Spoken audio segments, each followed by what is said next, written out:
The grid is dead. The last hardware store was picked clean 3 weeks ago, and that bag of charcoal briquettes you stockpiled, it's gone.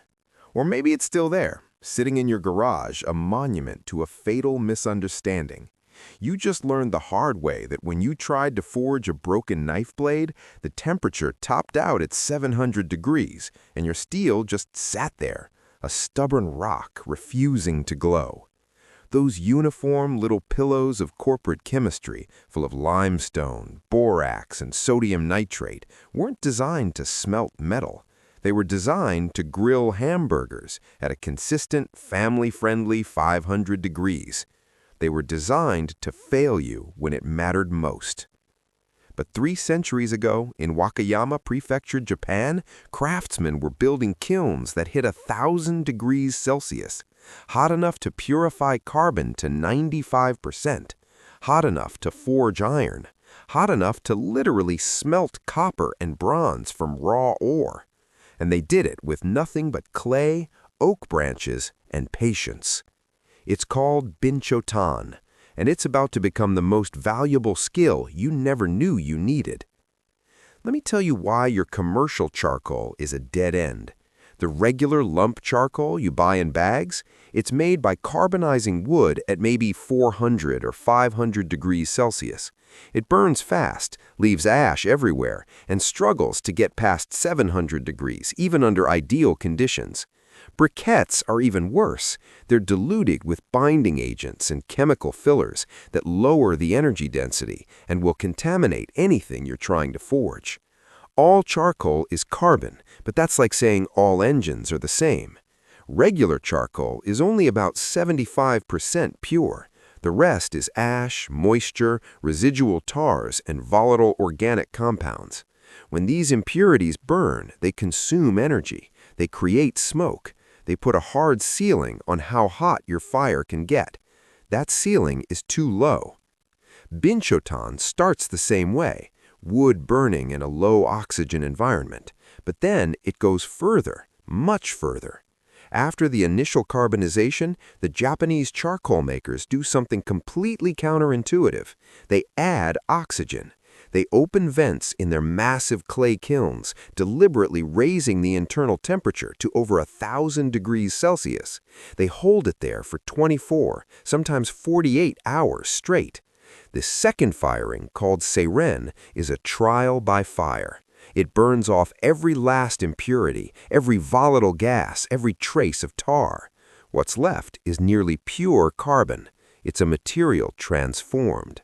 Charcoal so dense it sinks in water, so hard it rings like metal when you tap 2 pieces together. And that purity is everything. Because at 95% carbon or higher, Binchotan has almost nothing left to waste energy on. Every molecule is fuel. This is why it can approach 1,200 degrees Celsius. That's not grilling temperature, that's metalworking temperature. The high-temperature firing also creates a denser molecular structure. The carbon atoms pack tighter, meaning it combusts slower and provides a more sustained heat. Regular charcoal flares up and burns out. Binchotan just glows steadily for hours. This is where it gets useful. This is where it changes everything. Copper melts at 1,084 degrees Celsius. Bronze a little lower, around 950 to 1,050 degrees. Your briquettes maxing out around 800 degrees on a good day? You couldn't even smelt a tin can. With Binchotan, you can melt raw copper ore. You can forge tools, weapons, cookware. The entire Bronze Age was built on the back of charcoal that could reach these temperatures. But it gets better. Iron doesn't need to melt in primitive conditions. Ancient bloomery furnaces, the forges that started the Iron Age, reduced iron ore into workable metal at 1,200 to 1,300 degrees, well within Binchotan's range. A bloomery is just a clay chimney with bellows forcing air through nozzles at the base. You layer iron ore and this high-purity charcoal, fire it for hours, and the carbon monoxide produced by the Binchotan chemically strips the oxygen from the iron oxide. You're left with a spongy mass of pure iron and slag. You beat the slag out while it's hot, and you have wrought iron, the very material that built empires. So, how do you make it? The principles are simple: thermal mass, controlled airflow, and time. You start with clay, real clay, dug from the ground, mixed with sand at a 3-to-1 ratio to stop it from cracking. If you can, build the kiln into a hillside. The earth itself becomes your insulation, your thermal mass. Shape it like a dome or a bottle with a narrow opening you can seal with stones and mud. It needs to be big enough to hold heat for days, not hours.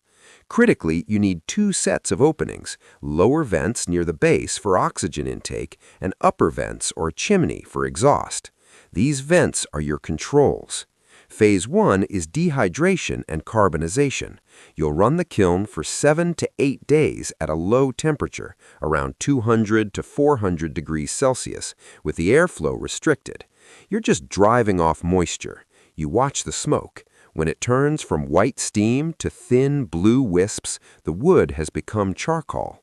Then comes Phase 2, the Seiren, the refining. Instead of smothering the fire, you do the opposite. You gradually open the vents. You feed it oxygen. The temperature climbs towards 1,000 degrees. Too fast, and you'll have a pile of ash. Too slow, and you'll never purify the carbon. This takes 24 to 48 hours of constant monitoring. You watch the color of the glow through the cracks. When the charcoal inside glows a brilliant red-white, it's ready. But you can't just let it cool down. If you seal the kiln now, the residual heat will destroy it. You have to extract the red-hot charcoal with long metal tools and immediately smother it in a pre-prepared pit of ash, sand, and earth. This rapid cooling locks in that dense, purified structure. The ash gives it a pale gray coating, which is why Binchotan is often called white charcoal. Now, this process takes wood, a lot of wood. A traditional kiln converts about 10 kilograms of wood into just 1 kilogram of charcoal. In a world where resources are scarce, that's a serious investment. But here's the alternative. A good batch of Binchotan can be reused. Its dense structure doesn't crumble after burning. You can extinguish it, store it, and relight it multiple times. And the axe head you forge with it, the knife you repair, the plow you build, those tools will last far longer than the fuel you invested to create them. 300 years ago, Japanese craftsmen understood this. They chose slow, patient, high-quality production over the fast, disposable, and ultimately inferior output we've grown accustomed to. They built kilns that lasted for decades and passed down techniques through generations. When the power is out for good and the stores are empty, you're not going to be buying anything. But if you've built the kiln and learned the process, you'll be making the one fuel that separates a simple campfire from a forge. The one fuel that allows you not just to survive, but to rebuild. Your bag of briquettes can grill a steak. This kiln can restart a civilization. Stop just stockpiling supplies. Start building the furnace that smelts metal.